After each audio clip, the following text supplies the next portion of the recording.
UNPAVED, Sean Salisbury here. We're bringing authentic, real stuff to you. Hardcore opinion. Sean Salisbury, a great NFL analyst, a former NFL quarterback.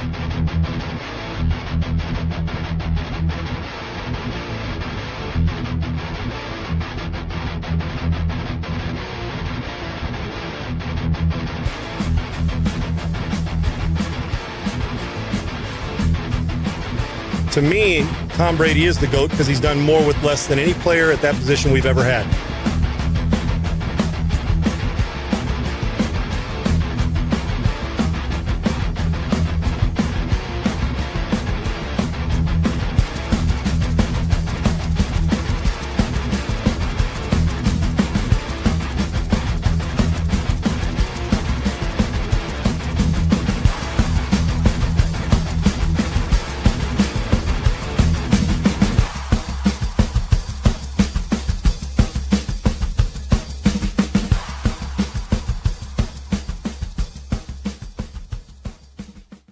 All right, welcome into Unpaid. I'm Sean. Adam will be along in a second. Let me tell you, the Raiders are on the clock now.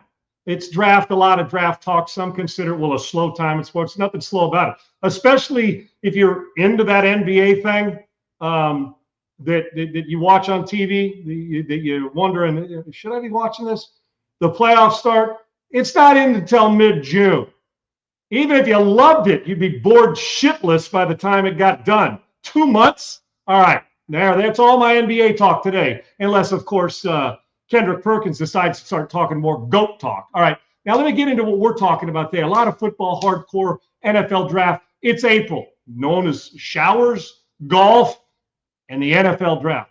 You better be damn sure the Raiders happen to be the team this year at first. And while you love the first pick, you don't want to live there because it tells you, well, your franchise is shitty.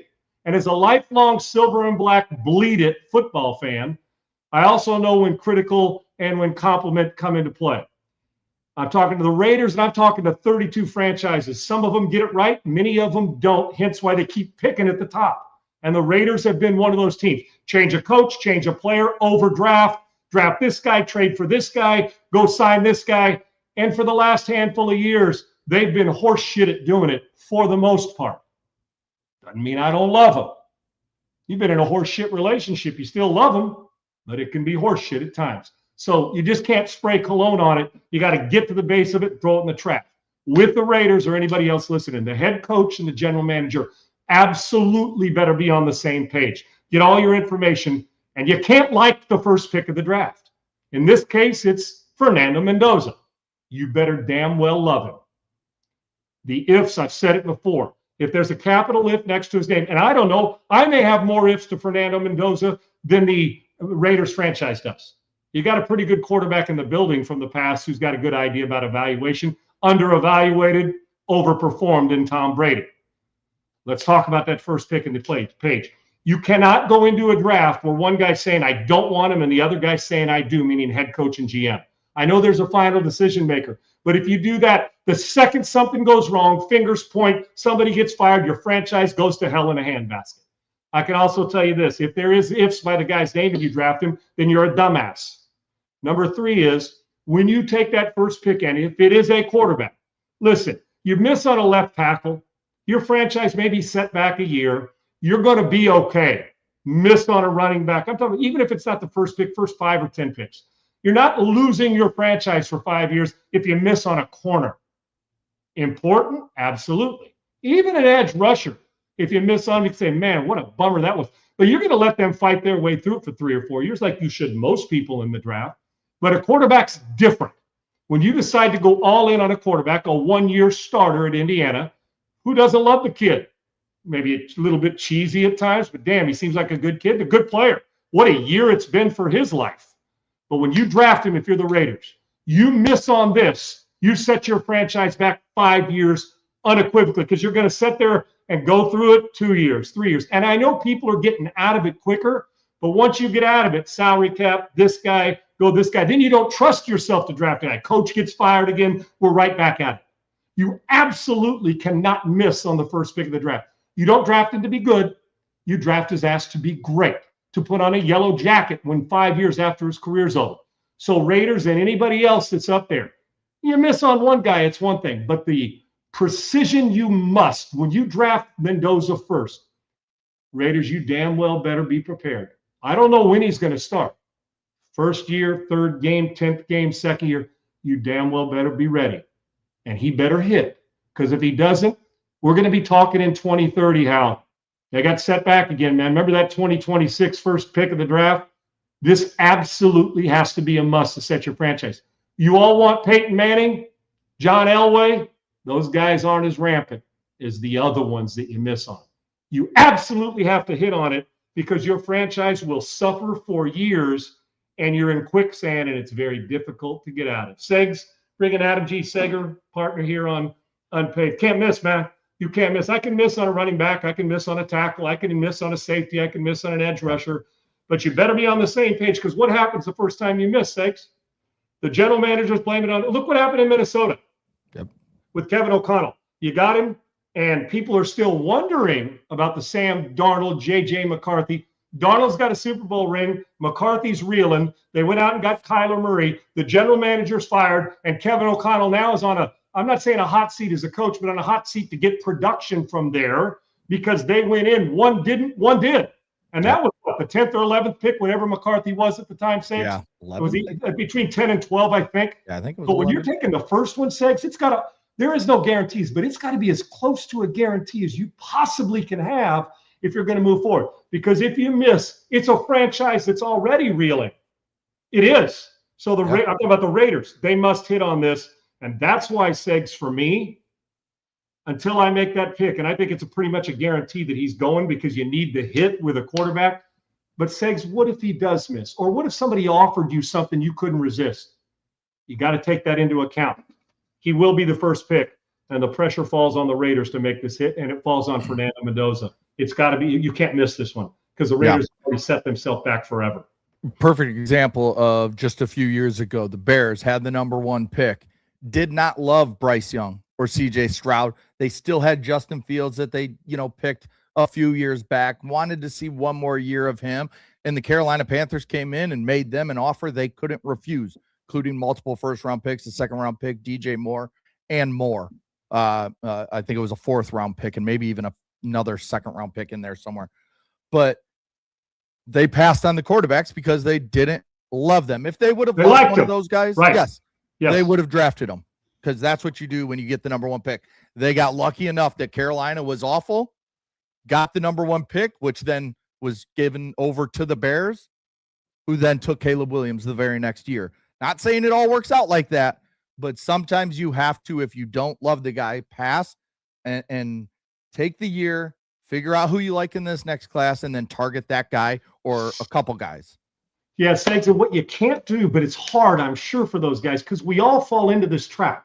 And don't think these guys are above it. We got reporters banging coaches. They'll miss when they're making decisions on players, too. They're not perfect. And quite frankly, a lot of them are not good at evaluating. You're just not. They think they are because they're sitting in the seat. If you went by every expert, that, well, he may know it, but there's a difference in evaluating and then developing. Big difference. Give me a guy that can develop. But, man, you see a college season and you wonder, well, in this system, will he fit? All the things that you have got to go through all your years of doing it.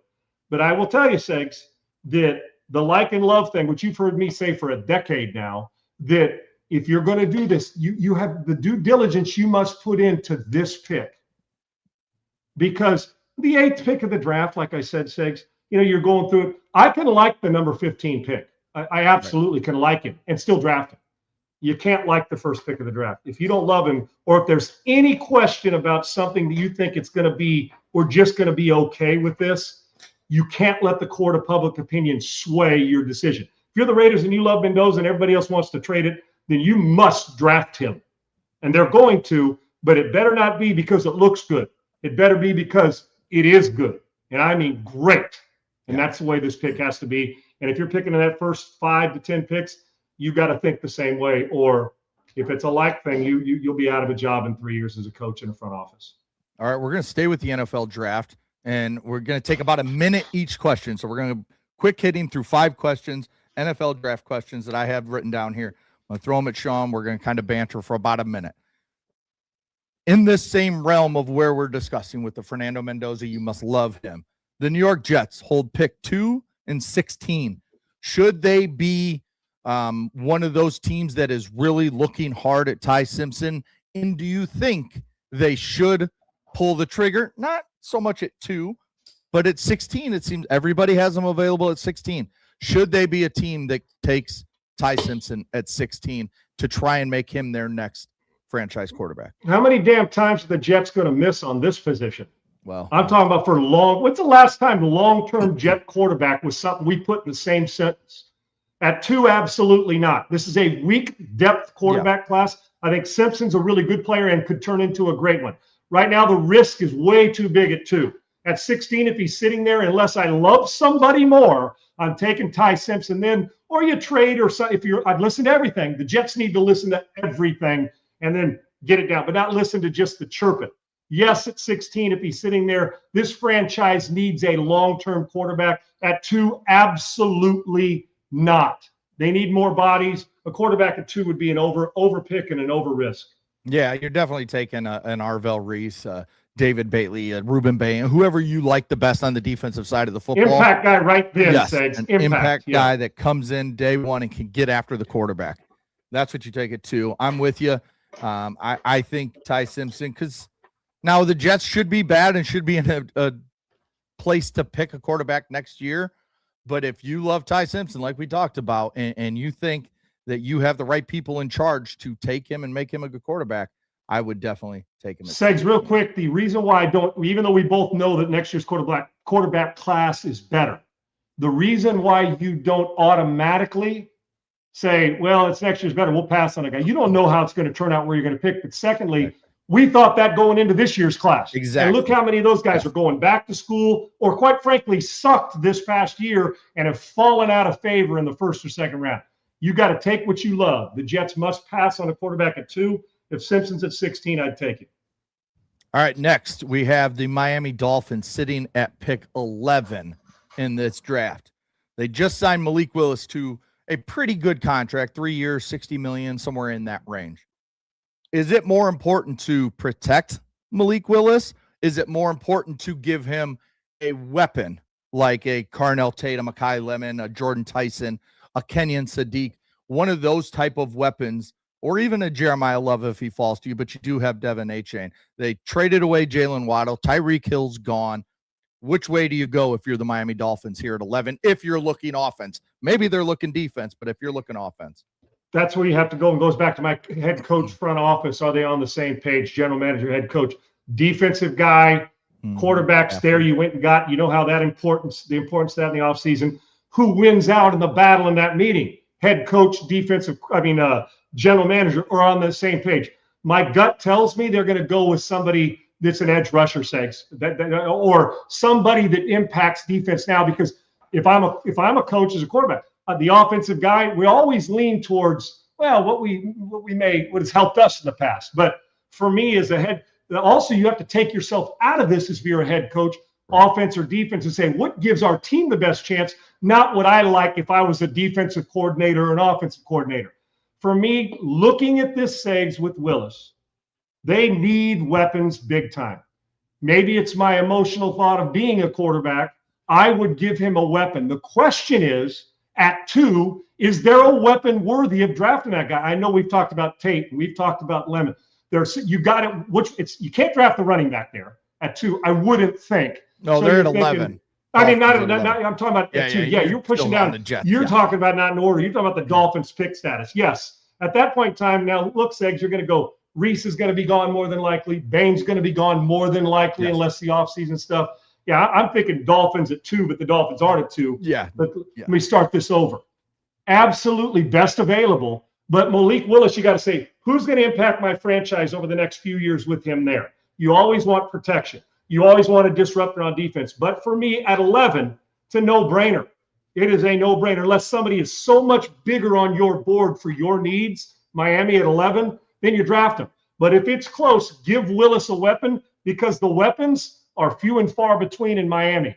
But the one thing to keep in mind with them that's been on my mind, and I made a note of this the other day, Sigs, they need to get more physical. So will that come into play on this? Because they were not physical with the previous staff. But yes, at 11, Willis is there. You've invested money. Listen, you can drop back all day long, hold the ball all you want without getting hit if you have a great offensive line. If you can't separate or make plays, coming into play then do you say, well, we want a productive running back, even though they may have, do we need a productive wide receiver? It feels to me like at that point, Segs, if a great wide receiver is available, you go get him. I want weapons at that point. At 2, if they were picking at 2, it's an edge rusher, but that's for another team. I was listening to one, thinking about the other six. So thanks for clearing that up. Yeah, I absolutely. I was so into the Jets because of the quarterback and Ty Simpson. I went right back to the second pick. But yeah, at 11, weapons, Segs, for Malik Willis, because the last time he didn't have weapons, they ran him out of Tennessee too prematurely. Yeah, completely agree. All right, speaking of Tennessee and speaking of a wide receiver who has been traded on draft day, should we see it again? Should the New England Patriots, let's say the draft's going and a lot of these receivers go before them, should they pick up the phone, call Howie Roseman and the Philadelphia Eagles, offer up number 31 for A.J. Brown to get Drake May, a big-time wide receiver 1 for this offense with a team that, was just in the Super Bowl, was a team that was, right on the cusp of winning it, and they came up a little short, and Drake May needs weapons. Would you make that trade if you're the New England Patriots and the Philadelphia Eagles? Drake May's special player. You watch the postseason, not just Super Bowl postseason. Segs, they were not good offensively in the postseason for the most part. They just weren't, meaning the New England Patriots, correct? When you saw them, aside from him and the Super, did it jump out to you, man, what a team filled with all kinds of weapons? And your answer should be no, correct? Correct. They've got to get better on that side of the ball, more explosive. And it's been a minute since the New England Patriots have been dominant on that side of the ball. They have the quarterback, and there's no doubt in my mind. Segs, this is the easiest question you're going to ask me. I don't trust the 31st pick to be a dominant player. I just don't. If he is, God bless him. If he is, God bless him. But I know who is, and I know that there's people standing in line for that guy. If you're Philadelphia and you're willing to part with him for that pick, this is an easy one. And if Roseman's willing to do it, you go get a guy who the second he steps on the field, Drake May just got better. Absolutely no questions asked. The 31 turns out great. Well, God bless that team who traded or that they hung on and drafted him. I know this, for right now and for what you're going through and what you need and to complement the quarterback, give me A.J. Brown over the 31st pick any day of the week. He's still got plenty of good football and a relationship with Vrabel. He knows what he's all about. He knows what he's getting. Didn't want him to leave Tennessee in the first place. Yeah, 31st pick, if it's offered, you take it if you're the New England Patriots and give May another weapon. They desperately need it because they were dominated by good defenses in the postseason. Yeah, I completely agree. Go make that trade. Go get your young franchise quarterback a big-time weapon. All right, next. What do the Bills do at 25? What do they need? And I guess this isn't even so much. It is a question about the draft because what should they do at 25 or 26, I think it is actually. But what do they need to do to get over the hump and finally get to that Super Bowl that we all expect Josh Allen to get to? We've expected it, and it hasn't happened. Yeah. What do they need to do to get over the hump? Yeah, Segs, isn't it amazing? We keep, not named Mahomes, all these quarterbacks that keep winning MVPs and keep putting themselves in position. Then Darnold goes to Seattle. They got great defense, offensive line, run the football. Darnold protects the football. He's got a ring quicker than those guys as a starter. So I'm sitting here, and this is one of the great questions and the great unanswered what in the hell is going on wonders of the Buffalo Bills. Superman plays on their team, phenomenal. They run the football well. He runs it well. They've had in the past dominant defenses. They've had to fill in at defenses. They've had that. They got a new head coach. Segs, for me, instead of, and you're talking about what do they need to do to get to the Super Bowl. So it's not necessarily who they're picking in that spot because you're going to take the best player you can get. For me, it's simple. You've got to be able to win when your quarterback isn't perfect. Every now and then, Clark Kent could pull with the glasses on when he wasn't Superman, right? Go in, got the glasses, the suit on, carrying the newspaper, walking up and down the streets of New York City, and he pulls. Yep. Then he hops into a phone booth, and it's a double pull. Everybody's enamored with him. Josh Allen. Well, now you're in a position that what's next to get them there? And I know it sounds weird to say this, but go around and find out, can you win when you're not playing your best? They can't. They may beat a team they're supposed to beat, but they run into somebody who's got an equally good quarterback or who's playing that in that level, that rarefied air, like Josh Allen or close. And then you got other pieces. Because right now, and you say, well, Sean, isn't that the case for everybody? I don't know, is it? I've seen Super Bowls where the quarterback wasn't dominant during the season, protected the football. Look at the national championship game with Indiana. I know college is different than the NFL. The quarterback didn't dominate. He made clutch plays when it was right. The round, and they made sure he didn't have to carry the organization or the school on the shoulders. They carried him, and he carried them at times. It's got to be one of those. Josh Allen, you have to be able to win. The Kansas City Chiefs have done it. Yep. They won a Super Bowl. It was Mahomes. Mahomes didn't have the big numbers. Kelsey fell off. And what did Spagnuolo's defense do? Ramped it up. They protected. They ran the football when necessary. Mahomes made plays when necessary. Without the gaudy stats, they won a Super Bowl. So for me, it's, can you find that player or that mix or that culture that allows you to win when everything doesn't fall? Because Josh Allen, with all that he does, is going to have one of those games. Superman's always going to do his thing. Can you win when Clark Kent needs the rest of the office around to do it? And to date, they have not been able to do that. That's their next step. All right. And then finally, last NFL draft question here. What team from the top 10, besides the Kansas City Chiefs, because I think they're the easy answer here, do you see that can make a jump to at least truly competing for a playoff spot in their division as the winner or as a wild card? And we'll just quick run through the top 10. I'll say it. You give me a yes or no. Are these top 10 teams or draft in the draft picks? Yeah, the top 10 gotcha. The top 10 draft teams here. So you want me to say, can they? Yes. What's the yes or no question? Yes, they can make a jump to really compete. Be a Super Bowl caliber team. Or no. Yes. And is my distance next year or in the next 3 to 5 years? No, next 3 years? This next season. We always see a team make that jump, it feels like. That it's kind of comes where they go from nowhere. They go from they're like last to first and compete. You got it. Okay. All right. Let's start at number 1 with your Raiders. Absolutely not. Not next year. Same. The New York Jets. 2034. No, right. Absolutely. Yeah. Like I always say, they're 8 bodies away from being 8 bodies away, brother. Although they've got some pieces. No, they're not close. Yeah. How about the Arizona Cardinals with Jacoby Brissett and Gardner Minshew as their quarterbacks? Sufficient and can play. They won't be playing in the postseason. Yeah. The Tennessee Titans. No, quarterback needs growth. Another team with a whole new approach and team. I think Cam's going to be a good player of it. Now you got to win the division or be in second place to do that, and they're the worst team in the division. But a good draft may help them. As far as playoff and Super Bowl threat, no. Yeah, couple years away if Cam Ward continues to develop. Right. The New York Giants. Of the 5, they're the closest.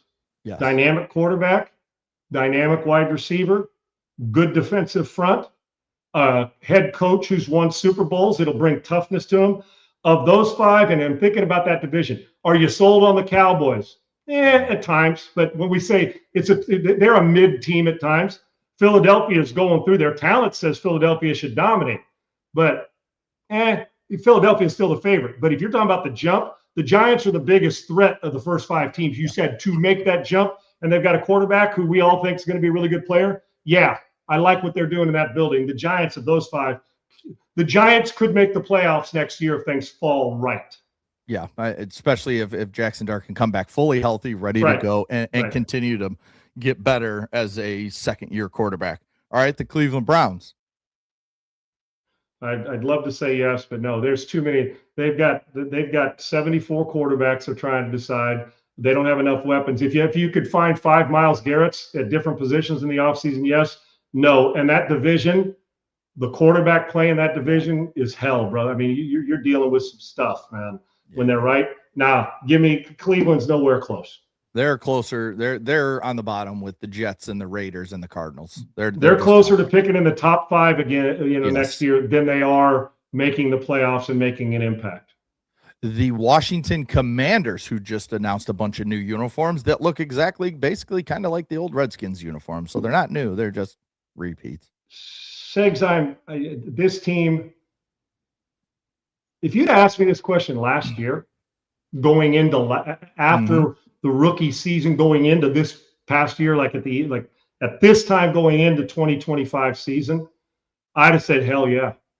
After watching Jaden Daniels, I don't know if I can go hell no, but I can say no. I think they can be. That's one of those things. This is probably the most of these questions you're going to ask me. Like, hard to figure out. What are they going to do in the draft? How healthy will Jaden Daniels be? Is he not going to keep taking these hits? I think there's too many ifs for me to say they make that huge jump, but they do have the right quarterback as long as he can stay on the field. So I'm going to tell you no, even though that division at times has some fragility in it. But no, they're not ready for prime time, that type of prime time yet. But a year ago, I'd have said, yes, that's how quickly things can shift. Not now. Talk to me next year at this time, and maybe we'll have a different answer. All right. Now, how about the New Orleans Saints? Baby steps for them. Huge draft ahead. Another year of experience for the quarterback. A division. See, the only thing, Segs, is that's a division that you can flip the script in a hurry. You can flip it in a hurry. Tampa's had some ups and downs. Carolina's getting better. This is a division that you actually can make some headway. And Atlanta's got some really, really explosive talent on their team. But Saints aren't there yet. I do like Shook. And I think this team's got chance, but they're not there yet. The only saving grace for them to make big time, and they did some good things at the end of the season, they absolutely have to stay healthy. But in that division, they can beat every single team they play in the division. That's the easiest division right now on paper in the league. We'll find out if that holds true after this draft. But yes, the Saints are still a ways away, not next year. Okay, and we're skipping the Kansas City Chiefs, the Cincinnati Bengals. Last team. They have two new coaches in there, or three new coaches in their division. Joe Burrow healthy, at least going into the season. T. Higgins, Jamar Chase healthy. But what is that defense, especially losing Trey Hendrickson to a division rival? But the question was, can they? And that answer is yes, they can. Segs, if I came away from this and we said, man, the Cincinnati Bengals won the division. He was healthy. They had an aberration on defense and played their ass off. They ran the ball well enough, and the offensive line, keep Joe Burrow upright. They will score from the parking lot. I am not worried about that, but you got to keep him upright. To me, is the defense dominant enough to prevent the Lamar Jacksons and those guys? And Cleveland, if Deshaun Watson's the quarterback, sakes, he can make some plays for you. So that division's hell if all those guys are right and good. So, yeah, I would think that Cincinnati, we mentioned the Giants in the NFC, Cincinnati, of all the teams you mentioned, the AFC, yes, because they've got a monster quarterback and an offense that can score again from the locker room. Yeah, this is a team that can flip the switch. We saw them do it when they got to the Super Bowl with Burrow when he got there when he's healthy. So, yes, they can do it again. The question is, will they, and will the new adjustments and all these new coaches in the division make some changes that keep up? Cincinnati would be my AFC pick out of those 10 teams. Yeah, I think it's pretty easy to see them being that one team where it is, if Joe Burrow's healthy, they just need the offensive line to be a little above average, and they just need an average defense. Not solid. They were solid. Absolutely garbage last year defensively. If Joe Burrow's healthy, T. Higgins is healthy, Jamar Chase is healthy, the team's scary as hell. If they have an average defense. Right. They're going to score 4 touchdowns a game. Yeah.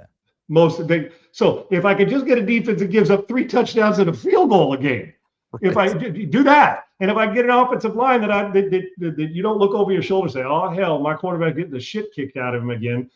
Because the quarterback, and it all starts there. The quarterback says Super Bowl. Offense says Super Bowl. Offensive line says, defense says, not today, son. So if that's dominant and physical, we may see some changes. But right now, I would say, yes, they can make the jump because the AFC, there's some state of flux going on some of these teams in the AFC right now. Yeah, with the quarterback tells me yes, and that offense is dynamic. Yeah, it definitely. All right, time to jump to the news part of this show where we're going to run through some news stories around the sports world. Starting with the story that won't go away, the Diana Rossini, Mike Vrabel. Diana Rossini comes out yesterday and leaves The Athletic on her own. She resigns. She puts out a big letter, still saying that she is innocent of what is being portrayed by these photos, by all these rumors. Yet, like we talked about with JB, like me and you talked about yesterday, there's still no proof showing that other people were there. Nobody's coming forward and saying, I was there with them. It was not what you guys are talking about. It has just not happened. And again, I get that her contract was up at the end of June with The Athletic. Maybe they weren't going to bring her back. Maybe they were. I don't see why you wouldn't if everything's good, because she has been one of the better reporters in the NFL. No doubt. By resigning, does it make her look even more guilty for all the rumors and the photos with Mike Vrabel? Segs, the only people that are coming out in defense, and I don't know either way. You and I don't. We're just like everybody else. We see the pictures and we kind of go where, I mean, it's the math seems easy, right? 2 + 2 doesn't equal 3 in this. It equals 4. But the people come out are, like on social media, are reporters that say, oh, she's been a good reporter, that are sitting on the fence but weren't there and don't know, and they've been around her and think she's a good reporter. That's fair. What I've tried to do in this, Segs, is remove myself from my career, from anything, and just say, I tuned in and I see this and I'm going by and study what's going on past as anybody would, without making, harsh realities. They're banging, of course. This tells me that if allegedly, I would say from a distance, of course she's guilty. She's under contract. She's bummed that the court of public opinion has kind of helped make this decision. But if you are innocent of something, you fight like hell to defend it, because that is your integrity and your character and your values, and quite frankly, your credibility moving forward. There's a lot of people that find her credible in the business. I don't know. I've never had a conversation with her, but I do know this. To me, a lot of people will look at this as an admittance of, I'm wrong, I'm getting out in front of this, here's this. And the oxygen, as she said, being, basically, and I paraphrase, sucked out of it. But if it is, and she wanted to wait till the Athletic is done, as everybody, the investigation's done. Yeah. If that's the case, why do this now? Yeah. Let the investigation come. Because what happens if all of a sudden they come and say, we found nothing wrong, we want her back? There's nothing wrong. But in our business now, getting back into the role of whether it's talking about it or in her business in the journalism part of it, what happens now is the credibility was being damaged because of what we saw. And now when this comes back, even if she was found where the Athletic said, we did our investigation, did nothing wrong, it's full through and through, and we're diving deeper into these other stories, and she comes back, now what's going to happen is you're going to turn it into a Mickey Mouse thing, and the Athletic doesn't want that. They want to be a true journalistic thing. So for me, this simply says, I did wrong. I'm on the repair side now. I'm going to save them the trouble. I'm trying to get this out and move forward. I don't know if she did. I'm just talking about perception and optics. The perception and optics say credibility is going to be a problem. I get why she did it, but if she really is staunch about it, you fight this thing until you got nothing left. Yeah. And then you let it happen. This quote in this tweet right here says everything to me. Rather than allowing this to continue, I have decided to step aside now. And here's what this statement to me doesn't do her any justice, because it's not like you're saying by me quitting, this all goes away, because none of this is going to go away. Even the Athletics, Steven Ginsburg, the editor, he says, when this situation was brought to our attention last week, there were clear concerns, but we received a detailed explanation, basically allowing us to back our reporter, meaning Rossini. But then he says, as additional information emerged, new questions were raised that became part of our investigation. So between that comment from Rossini and that comment from Ginsburg tells me there is a lot more fire where there is smoke, instead of just a lot of BS smoke being laid out there. So to me, I think this is clear as day what's going on. And again, it sucks, but she's the one that made the decision to go to Sedona to do this in the past. If this is just a continuation with Mike Vrabel, I think this is a clear indication that some wrongdoing was done between Vrabel and Rossini. And Rossini is the one that's going to pay the price. There is no question. Vrabel's going to go on and coach, and if they win, people aren't going to talk. It's like, oh, he's a dude. And dudes are looked at different. There is no question. Looked at different than females are in this. And at times it can be unfair. But if you rob Peter, and in this the wrong choice of rob Peter, you pay Paul. You get my point, those things. She might be and I'm not both. making light of this because when she wakes up in the morning, that feeling of, oh, here it goes again. And because she resigned doesn't mean it's going to go away. The oxygen's still going to be there for the constant badgering. And there's a part of me that says, man, what a bummer, but you hit it. When you do this and put yourself in position to be questioned, you're going to get questioned. And social media will trample and put it in reverse and go back on you. With this, Segs, that's it. Journalists, when you're in the journalism world, credibility is everything and all you got. When you're from afar, the perception of this and the way people and the optics of it is everything as well. And it can cost you even if it's not true. So yes, for me, Segs, this situation reeks of, well, if she does come back into this business and gets hired by another journalistic outlet, it's going to re-come back, Segs. Trust me, I can tell you it will come back. And they will continue to talk about it, maybe over time, but she's always going to have to defend that, even if she doesn't want to.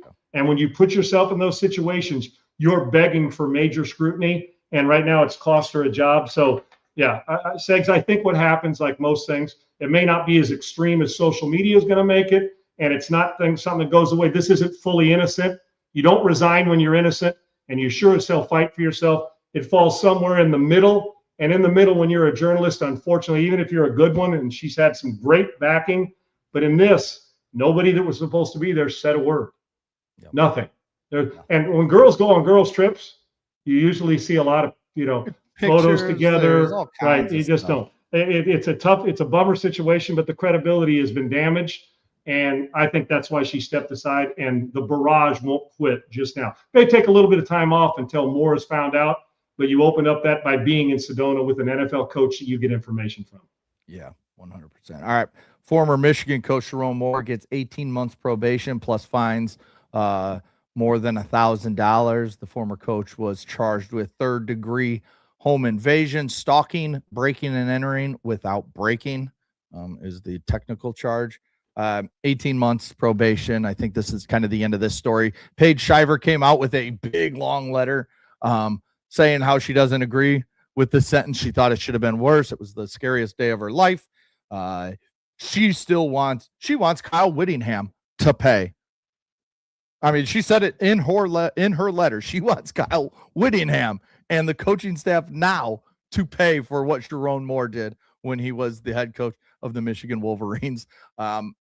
Maybe a little too far that way. I get what she's saying if he really was, but this is still the woman who participated in the affair with a married man.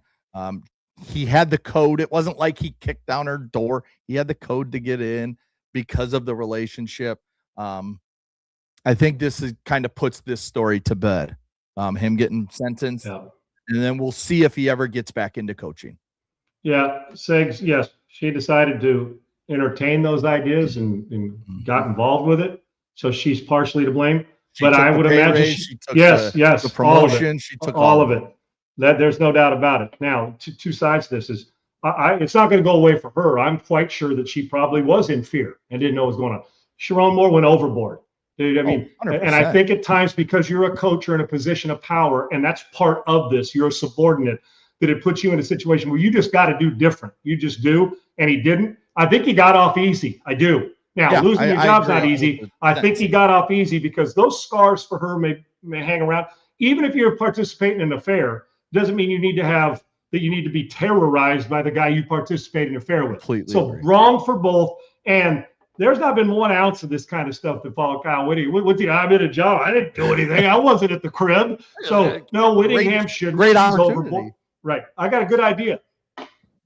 Don't bang the coach. Yeah. It's a real good place to start. But on the other side, if you're the coach and you're the subordinate, you're running one of the best programs in the world, even if it was a program nobody heard of. You just can't. You just can't do it. And the consequences for both, him in particular, she's going to be, I'm sure, be terrorized and have this feeling for a while and feel like it wasn't done right. But whether somewhere along the line, somebody's going to hire him as an assistant at some point, Segs. They just will. I'm assuming he'll get that chance again. But it all starts with why participate in the first place. And he lost a great gig because of this. Yes. And now he's going to suffer the consequences for it. So I do think he got off easy with just I do. I do. But I don't know the deep part of the relationship. The bottom line is she also opened the door for criticism and for this because she participated in a relationship with a man who's got a wife at home. The NCAA, and I'm not self-righteous. I'm talking about in this in particular. Yes. It wasn't there, but it looks bad. Yep. For sure. The NCAA D1 cabinet will meet again to discuss the age-based eligibility later today. This is the 5 years to play 5. Your clock starts the second you graduate high school or you turn 19. So if you're one of those older seniors that turns 19 in the middle of your senior year, your clock has started then. So this is something we've talked about. I think we're both in agreement here that this is fine. We don't get rid of the red shirts, get rid of all the medical stuff. You have 5 years to play 5. That's it, besides your religious missions or like paternity leave. Like those are basically the only two things, other than that, life is life.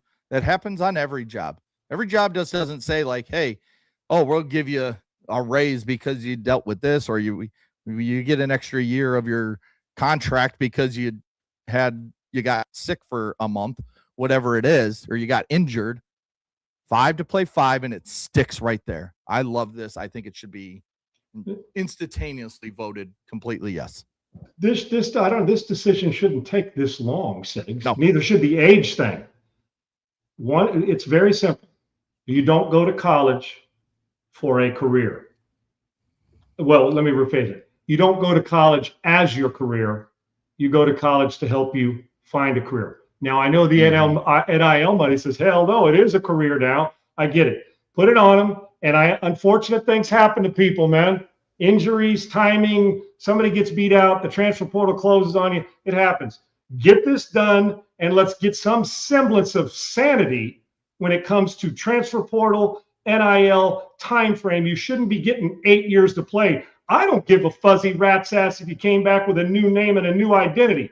Get your ass out of college after 5 years and go get on with your life. If that means walking on somewhere in the pros, if that means going to get a job. It's a harsh reality of life. And unfortunately, in society, we seem to coddle more than we direct. Get them out. And I'm sorry it hurts, but that's just the way it is. And quite frankly, I don't care if their feelings are hurt. I just don't. It's time to move on and get it done. This age group, Sags, has no idea how good they've had it. Yeah. They just don't. I'm not saying all of them with a blanket say they just don't. Time to get out. It's not you don't go to college for that to be your career. You go that to shape what the next step of your career is. And most of them aren't playing on Sundays anyway, in football or somewhere else. And the ones that are, if it didn't get drafted the way you want, oh well. That's life. I know the feeling with that too. Get out and move on. Real quick, we got just a couple minutes left here. We'll talk about more of this tomorrow when we find out what happens. You're a golf guy. Is Live Golf about to close up shop? All the executives have been ordered to New York for an emergency meeting. There's rumors of it being the collapse of Live Golf. There was talk about a merger with one of the other tours. That supposedly is not going to happen. It sounds like Live Golf might be closing up shop, which would mean those Patrick Reeds, Tyrell Hattons, all those guys would be forced to come crawling back to the PGA. And if you're what do you think happens here? If you're the PGA, you make them do what Koepka had to do with Patrick Reed. Even if it collapses, that's not an automatic ticket for John. And I like Rahm, and I like Bryson DeChambeau. It is not an automatic ticket for those guys. Oh, it collapsed, so we welcome you back in. Yeah. You're going to have to suffer financially, and you're going to have to suffer with time to get back in. The truth of the matter is, while I like competition, when you get in fast food restaurants next to each other, one closes, one opens. It's the way it works. And I know this about billionaires, and even if it's Saudi billionaire oil money, they don't lose millions and billions of dollars and keep something going. They can make money some other way. Yeah. Golf's awesome. It's fun, the music. But the truth of the matter is, the best tour in the world resides right here in the United States, the PGA Tour. You got the DP World Tour. We got good golf. We want our best here. When you call emergency meetings and the rumors start and it's being bantered about, this ain't to say we're putting more money into LIV. My gut tells me that at this time next year, you will not be seeing a LIV Tour. I'll bet you if it happens, they'll be lucky to finish the season. And guess what, Segs? They owe a lot of golfers a lot of money. I wonder what the clause in that contract is. And the truth of the matter is, like anything else, you can get out of that, bankruptcy, whatever it is. I think LIV Golf's playing, they're hanging on by a thread, and that thread is going to be really, really difficult to tie together. I think it's probably pretty close to being done. We'll follow up tomorrow with whatever comes out of this meeting. I'm sure we'll learn about at some point later this afternoon to see. It doesn't move the needle in the United States, Sigs. No. It doesn't move TV needle. It just doesn't. I never knew when it was on, where it was on. I never found, never crossed my mind to even look. You know, all these guys, like you said, they got to pay the price for making the decision to go there. They all chased the money. They all got a lot of it. Yeah, they got a lot of it. But now you got to pay the price. It closes down. You're right. They shouldn't just open the PGA talking about shouldn't just open their arms, make them work to get back to it, just like others have had to. All right, that'll do it for today's show. Tomorrow, we will do another mock draft like we did last Thursday. I will start with one. We're going to roll faster tomorrow. We're going to try and get in more picks, hopefully the whole first round. If we get moving crisp, we can get the whole first round, kind of talk about each team, get into the playoff teams, which teams we think are ready to make that next step to replacing the Seattle Seahawks as Super Bowl champions. Or do we have the Seattle Seahawks maybe staying at pick 32 in 2027 because they are a nice luxury, Sags. Yes. A nice luxury. It's a great luxury to be the Super Bowl champions. Then we'll talk about the LIV Tour. We'll talk Sean's favorite time of year, the NBA playoffs. We'll probably lead off the show, take up most of the show because you won't watch one full. You're gonna break down each playoff series, and I'm more interested in the NBA draft. That's where this stands. Yeah, just because it's the college players I just watched, so I can break them down. I can look at the teams and see, okay, who needs what. Now my Bulls have 2 first-round picks. It's like I'm more in the NBA draft, the NBA playoffs. Fuck the NBA playoffs. I might not watch a second of it, Sean. I don't know. Segs, we could come on here when the playoffs are in the middle of the playoffs. And you say, Sean, what do you think about the game last night? Well, too much flopping, a lot of 3-pointers. Yeah. Stars reared their head. They traveled. The team that got to the back was right. And they come out and say, man, you must have really watched. And you could have said, I didn't watch shit. Yeah. So I don't know who won, but the greatest groundhog, right. The greatest Groundhog Day thing on the planet. It ain't the movie, the NBA. Groundhog Day, I can already tell you the guys that are going to score, the talk we're going to have, and we'll be sitting back here. You don't even have to watch it to tell you what's going to happen. I can already tell you.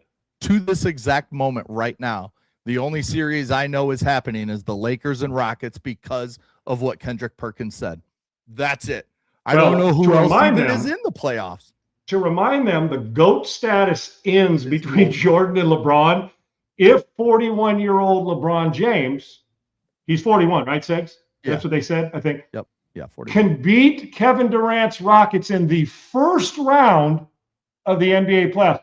With that win, you automatically crown him the GOAT. So I've said, if Josh Allen wins a first-round playoff game next year, he's the GOAT of all time, right? Should we compare that or Patrick Mahomes, right? That holds true. Even if LeBron averages like 4 points a game and Bronny goes off for like 40 every game and they win, LeBron's still the GOAT over MJ. Let me tell you one thing that ain't happening. It's LeBron's kin. It's his son that is doing all the scoring. It still makes LeBron the greatest because he had. You want me to tell you one thing that's not going to happen? Yeah, one thing that's not going to happen. Bronny ain't averaging 40 a game in the postseason. He ain't averaging 4. Yeah. 40. I'll tell you what, though. Dude's got a good golf swing. Yeah. No. Got a nice Get on the LIV Tour before it collapses. He'll be right back. Come right back. All right. That'll do it for today. Thanks for watching Unpaved.